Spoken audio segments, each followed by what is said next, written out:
बिस्मिल्लाहिर्रहमानिर्रहीम ثم قست قلوبكم من بعد ذلك فهي كالحجارة أو أشد قسوة وإن من الحجارة لما يتفجر منه الأنهار وإن منها لما يشقق فيخرج منه الماء وإن منها لما يهبط من خشية الله وما الله بغافل عما تعملون أفتطمعون أن يؤمنوا لكم وقد كان فريق منهم يسمعون كلام الله ثم يحرفونه من بعد ما عقلوه وهم يعلمون وإذا لقوا الذين آمنوا قالوا آمنا وإذا خلا بعضهم إلى بعض قالوا أتحدثونهم بما فتح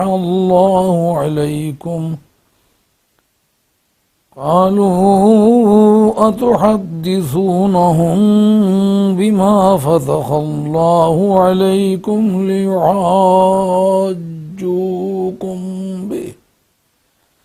ليحاجوكم به عند ربكم أفلا تعقلون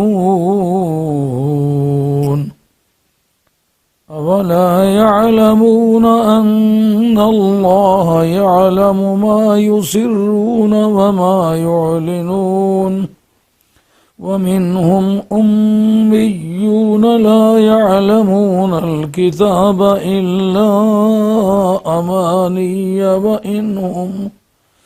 وإنهم إلا يظنون صدق الله مولانا العظيم وبلغنا رسوله النبي الكريم ونحن على ذلك من الشاهدين والشاكرين والحمد لله رب العالمين ثم قست قلوبكم. Allah Jalla Jalaluhu wa Walahu says, then your hearts hardened min ba'di zalika, after that, means after the revival of the dead body. فَهِيَ كَالْحِجَارَةِ, so they are like the stones, أو أشد قسوة, or they are harder than the rocks as well. وَإِنَّ مِنَ الْحِجَارَةِ لَمَا يَتَفَجَّرُ مِنْهُ الْأَنْهَارِ, and there are such stones as the canals of water gush forth out of them. وَإِنَّ مِنْهَا لَمَا يَشَّقَّقُ فَيَخْرُجُ مِنْهُ الْمَاءُ, and verily such of them are there which split open, break up, يَخْرُجُ مِنْهُ الْمَاءُ, and the water issues out of them. وَإِنَّ مِنْهَا لَمَا يَحْبِطُ مِنْ خَشْيَةِ اللَّهِ, and verily some of them are such that they tumble down for fear of Allah. وَمَا اللَّهُ بِغَافِلٍ عَمَّا تَعْمَلُونَ, and Allah is not unmindful about what you do. Allah is not neglectful of what you do. أَفَتَطْمَعُونَ أَن يُؤْمِنُوا لَكُمْ, do you like them to believe you? وَقَدْ كَانَ فَرِيقٌ مِّنْهُمْ, when there was a group out of them or among them who would listen the words of Allah, ثُمَّ يُحَرِّفُونَهُ, and then they would concoct them, they would tamper with them. Min ba'di ma aqaluhu, after they would understand it, wahum ya'lamun, and they were doing it knowingly. Wahum ya'lamun, when they were fully aware of their own practice. Wahum ya'lamun, and they would do it knowingly. وَإِذَا لَقُوا الَّذِينَ آمَنُوا قَالُوا آمَنَّا. So when they meet the people who believe, قَالُوا آمَنَّا, they say that we also believe. وَإِذَا خَلَا بَعْضُهُمْ إِلَى بَعْضٍ. So when they meet with each other in the privacy, قَالُوا, they say, أَتُحَدِّثُونَهُمْ بِمَا فَتَحَ اللَّهُ عَلَيْكُمْ. Do you explain to them whatever was revealed to you by Allah, whatever was explained to you by Allah, with the result that this is lame aqibat, means with the result that they would quarrel, they will dispute over it in front of your Lord. Afala taqilun, don't you understand? Awala ya'lamuna, Quran says, don't they know that? Anna Allah ya'lamu ma yusirun, that Allah knows whatever they hide, wa ma yu'linun, and whatever they disclose. So this is the verbal translation of the passage I recited before you. Here this story is going on, story of the Israelites, the children of Israel. Quran says, when the cow was slaughtered and it was skinned off and its tail was cut off, and that tail was stricken against the corpse of the cow, against the dead body corpse of the person who was murdered by the Israelites themselves, just to inherit his property. The dead body was revived by virtue of the tail of that cow who was already dead. So that was really a very miraculous and very abnormal and extraordinary thing. They should have achieved the moral and learned the lesson, but unfortunately they could not take any advice or any moral. Quran says, summa qasat qulubukum min ba'di zalika. Then your hearts hardened after that. فَهِيَ كَالْحِجَارَةِ. They became just like stone, just like rocks, or harder than rocks. So this was explained about their hearts.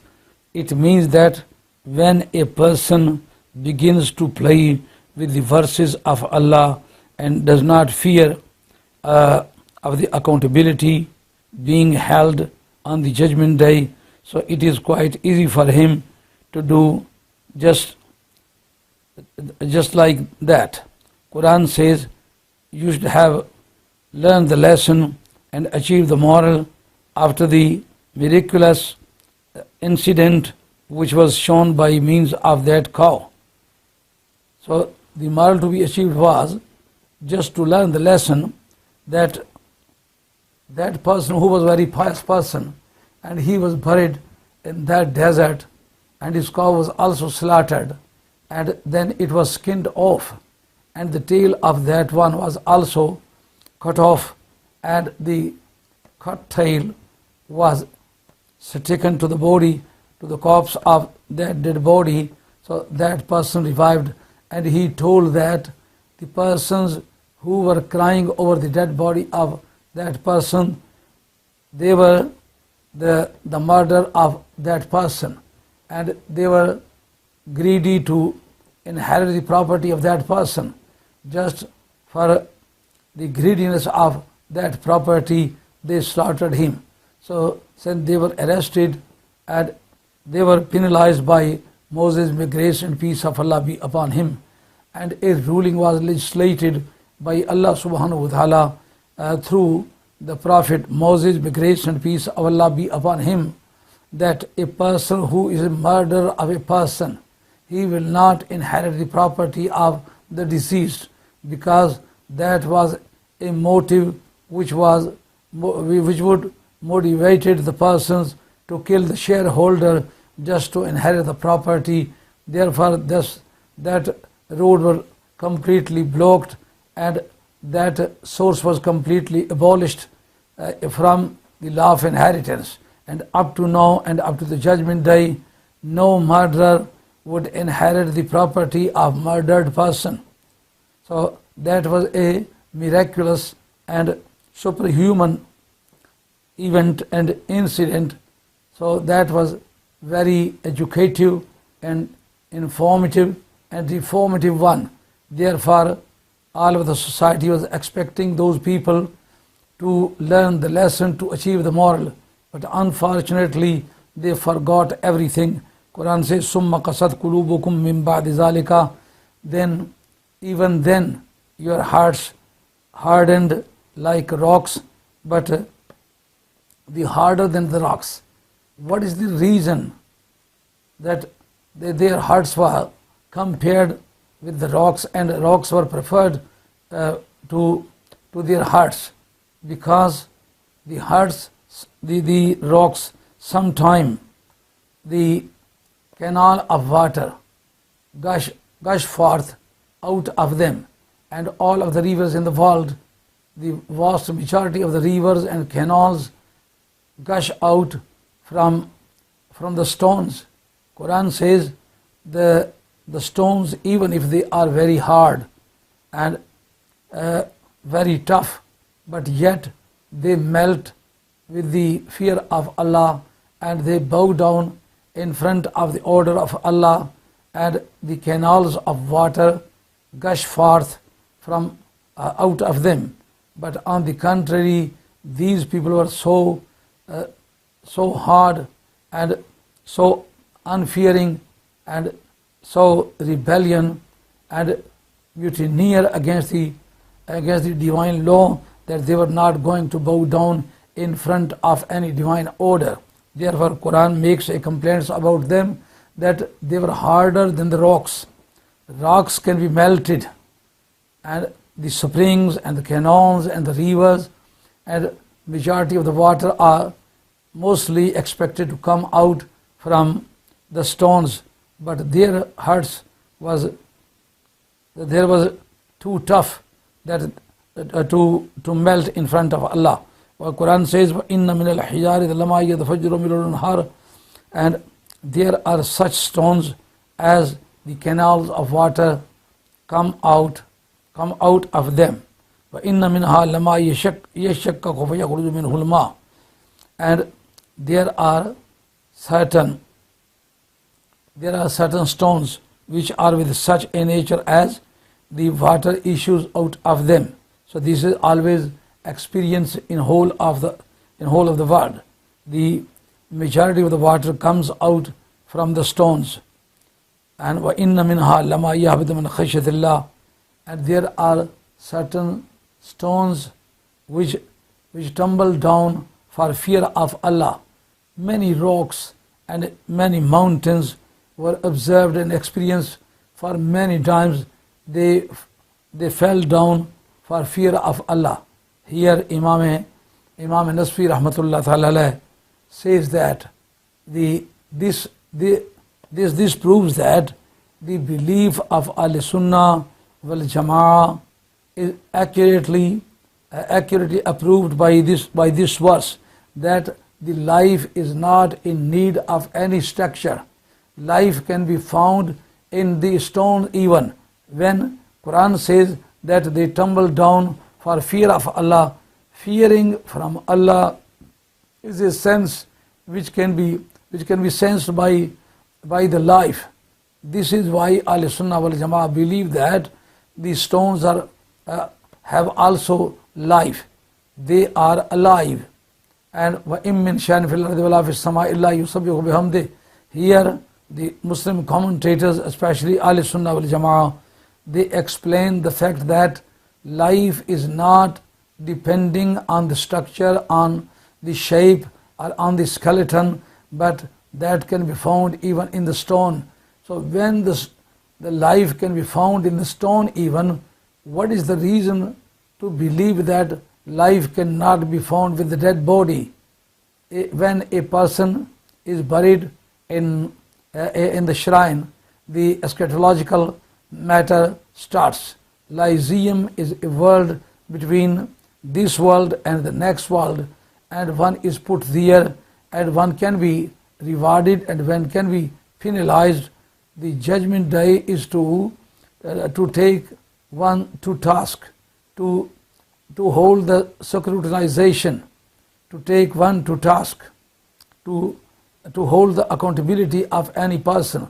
But as far as the punishment or reward is concerned, that can be imposed and can be received in the eschatological world, in the Lyceum. So most of the people believe that when a person dies, so life is taken out from it. But Quran says when the stones are alive after being stoned, without any shape, without any breathing, without any soul, it means that life is not dependent on the body, on the shape, or on anything else. It depends only on the will of Allah, depends only on intention of Allah. And more than everything, the prophets are alive in a very different way. The dead bodies are also alive in their shrines. So therefore, the Ahl Sunnah wal Jama'ah say that when Muslims or non-Muslims is put in the shrine, so both of them are alive. Muslim is alive for the reward, and the non-Muslim is alive in the graveyard for the penalization. Penalty is imposed on the non-Muslim in the graveyard, and the Muslim is rewarded. If one believes that there is no life with both of them, so who is to be penalized or who is to be rewarded? For being rewarded or for being penalized, life is necessary, and life is necessary for both of the parties. Without life, nothing can be rewarded and nothing can be imposed as a penalty. Here Imam Nasfi Rahmatullah says that the dead bodies are alive after their death, and especially the prophets are alive with a different way. Imam Bihaqi Rahmatullahi Ta'ala alayh, may Allah bless him, he says in his book Kitabul I'tiqad. Kitabul I'tiqad is a book written by him on dialectical theology. He says that the prophets are alive in their shrines because when a prophet dies away, his soul is suggested to different places. But there is a principle that the prophet can be put to trouble, but that trouble is an increment in their status. There is no degeneration or fall down in the life of the prophets. Therefore, the prophets are always considered very sympathetically because they always live in the world according to the pleasure of Allah. Therefore, Allah likes to please them after their death because they have executed their duty, and after the execution of their duty, they are eligible to be pleased, to be rewarded by Allah subhanahu wa ta'ala. And since the body of the prophets is more preferable than the paradise as well, if their soul is put in the barzakh, in the Lyceum, so Lyceum is not so blessing enough to absorb or to maintain or to sustain their body. Even the paradise is not in a position to keep their bodies as a residence. So as a residence, the paradise is not eligible to sustain the soul of the body, the soul of the prophets. The soul of the prophets are more deserving to be put in the bodies of the prophet. It means that after their death, the souls are returned to the same bodies of the prophets. This is why one can easily say, "Walal akhiratu khairul laka min al ula." O my prophet, your coming days are better than the previous days, because you were in this world and you were under the purview of, under the scope of the diseases, and it was possible for you to fall ill, but now you are residing in the same body, and your body is now completely insured, and no disease can touch your body, and this life is better than the previous one. All of the prophets' souls are put in their own bodies because their bodies are more preferable than the paradise. The paradise eligible to give the residence to the body of the prophets, but the souls of the prophets is more preferable than the bodies, and the souls of the prophets are only put to the bodies of the prophet. And all of the prophets who appeared in front of Muhammad Rasulullah sallallahu alaihi wasallam in the night of ascension, in the night of Mi'raj Sharif, according to Imam Badruddin Aini Rahmatullah Ta'ala, in his book Umdatul Qari Sura Bukhari, in the chapter of ascension, Mi'raj Sharif, he says that all of the prophets appeared there in front of Muhammad Rasulullah sallallahu alaihi wasallam with their own original bodies, and their bodies were real bodies. They were not an astral bodies.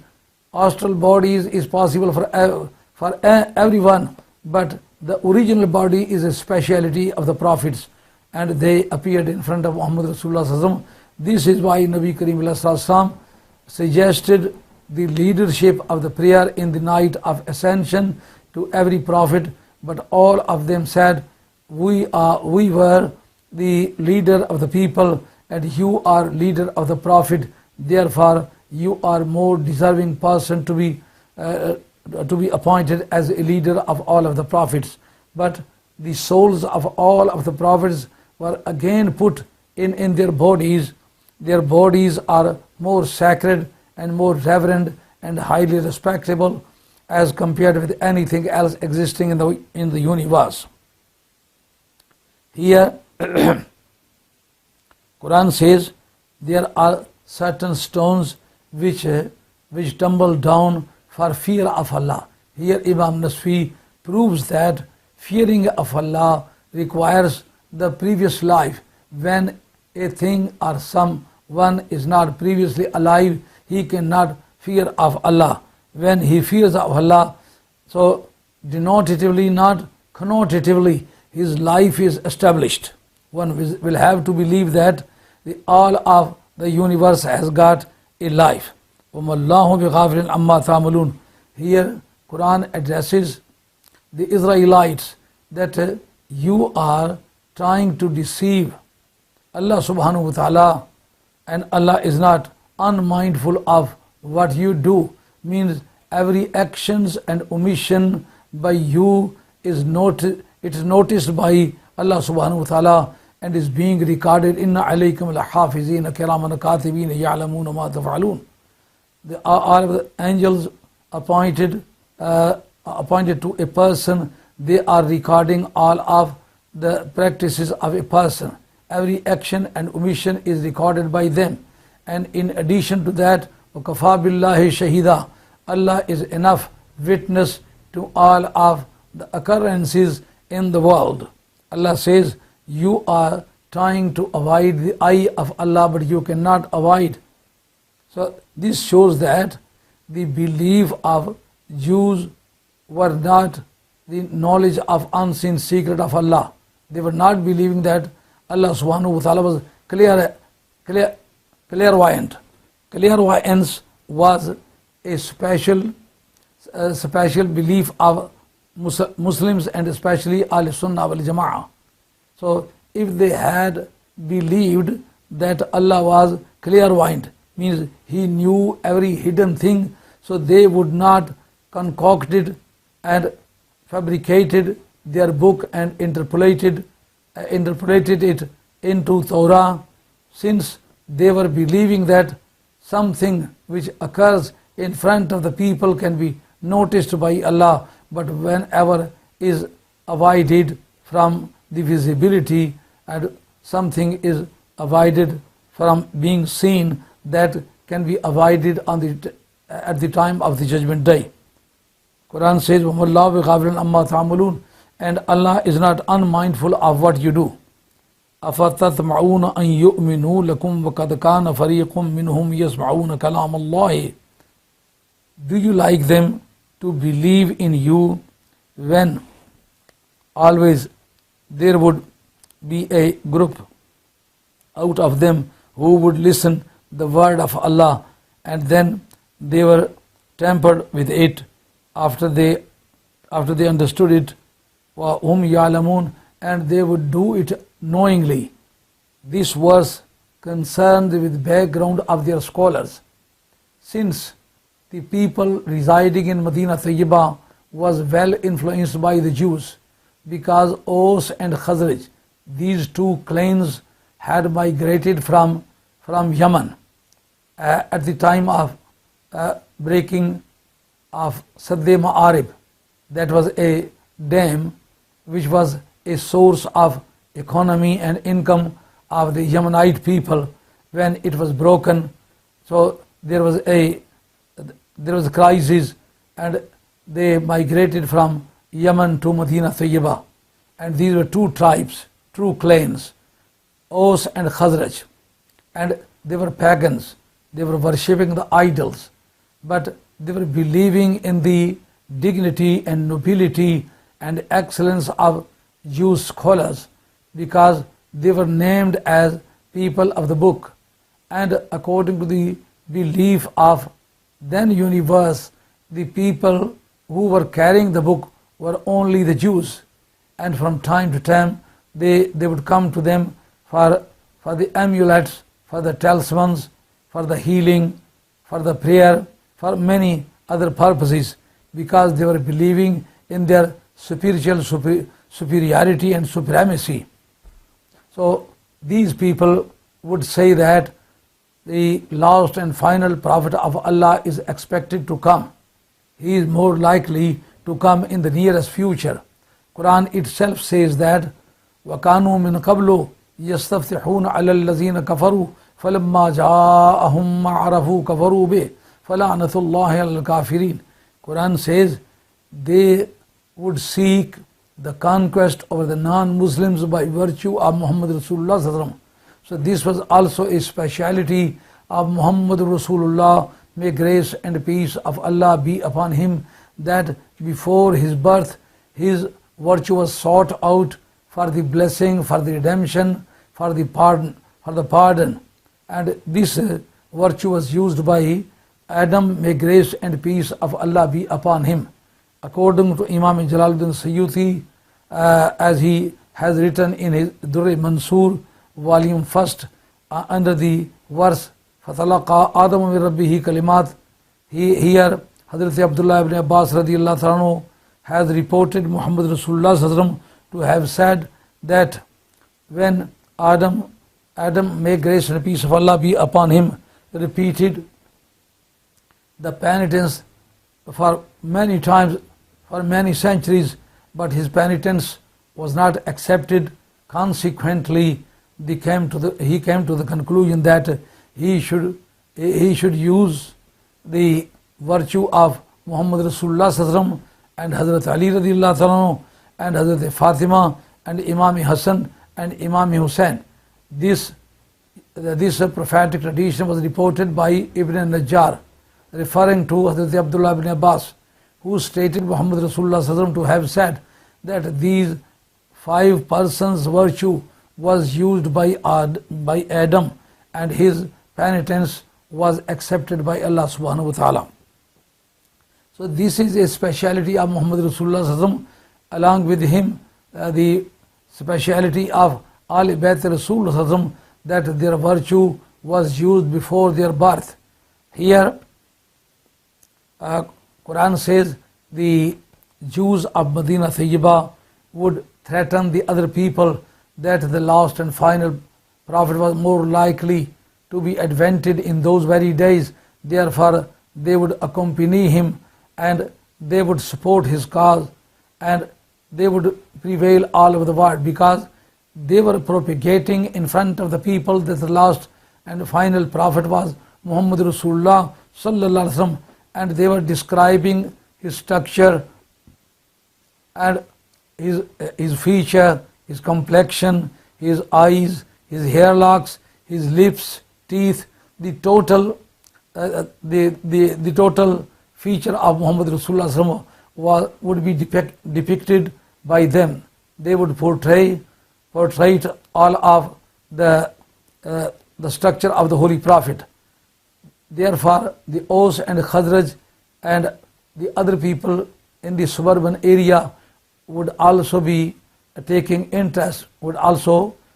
interest in the advent of that prophet. This is why when Nabi Kareem ﷺ proclaimed his prophethood, the people of Medina Tayyiba were attracted for the first time, and they went there in groups and they embraced Islam, and they were really properly influenced, and they were persuaded by the Jews of Medina Tayyiba. So this was a fashion of preaching for Islam, for Muhammad Rasulullah sallallahu alaihi wasallam, and this methodology was used by Allah subhanahu wa ta'ala. They were preaching for Muhammad Rasulullah sallallahu alaihi wasallam, and they were predicting and they were foretelling about Muhammad Rasulullah sallallahu alaihi wasallam that such and such prophet is expected to come, and his followers along with him will prevail all over the world, and they will subjugate all of the opposite powers, and they would straighten all of the universe, and they would teach the dialectical theology and accurate concepts, and they would conceptuate and educate and doctrinate the people according to the instructions of Allah. Therefore, the people of Medina who was persuaded by the Jews of Medina Tayyiba was promptly ready to accept Islam, and they were anxiously waiting for the arrival of Muhammad Rasulullah sallallahu ta'ala alayhi wa alihi wa sallam. So no sooner did the Holy Prophet promulgate about his prophethood, then they reached there and they embraced Islam. But they were expecting the Jews of Medina Tayyiba to accept Islam, to embrace Islam very promptly, and they would be forefront of the supporter of Muhammad Rasulullah sallallahu alaihi wasallam, because according to their teachings, the Aus and Khazraj clans accepted Islam. Therefore, these people were expecting the Jews of Medina Tayyiba, the Bani Qaynuqa, the Banu Nasir, the Banu Qurayza, because they were torch bearer of this knowledge. They were teaching the other people that such and such prophet was more likely to come in the world, and the promulgation of that prophet was very near according to their prediction. They anticipated all of the things about the Holy Prophet.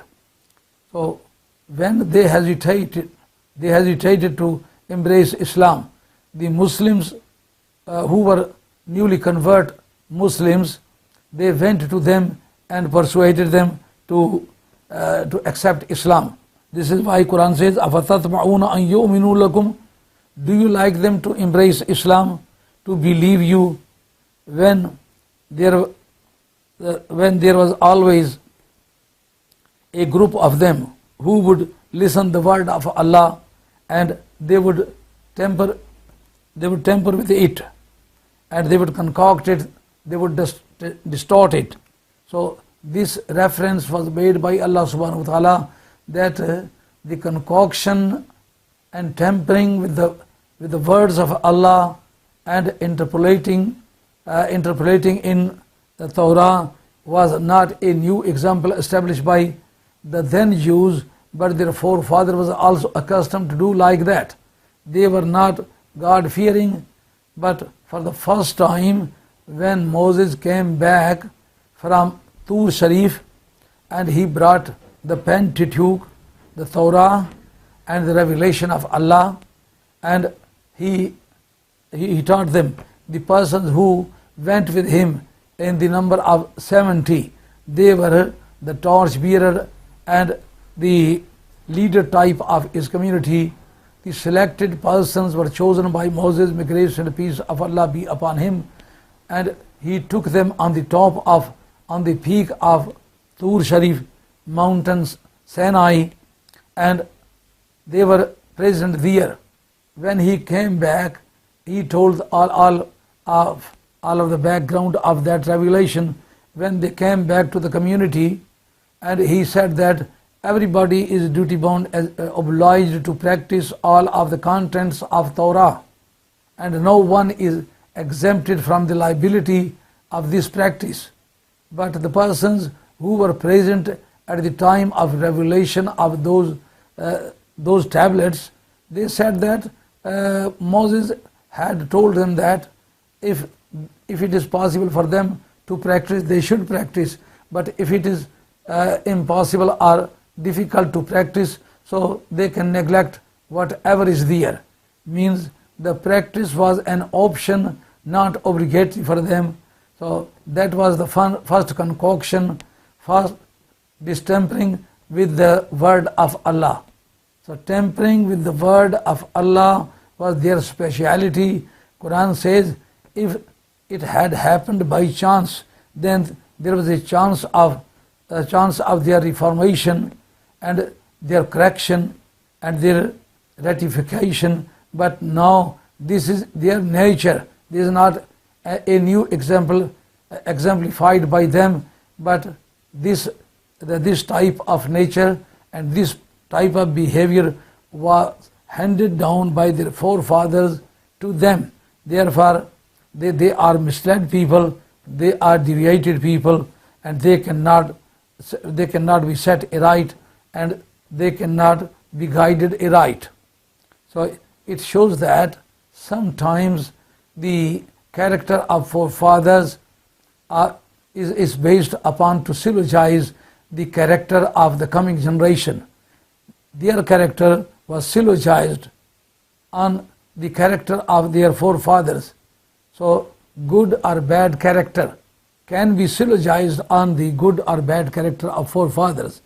Just like one can say that I am son of such and such Waliullah, therefore my practice can be the best one in the society, and I shall try my best to correct my behavior and to reform my ways. I shall try my best to mend my ways. So this can be expected from him because his father or forefathers were Waliullah.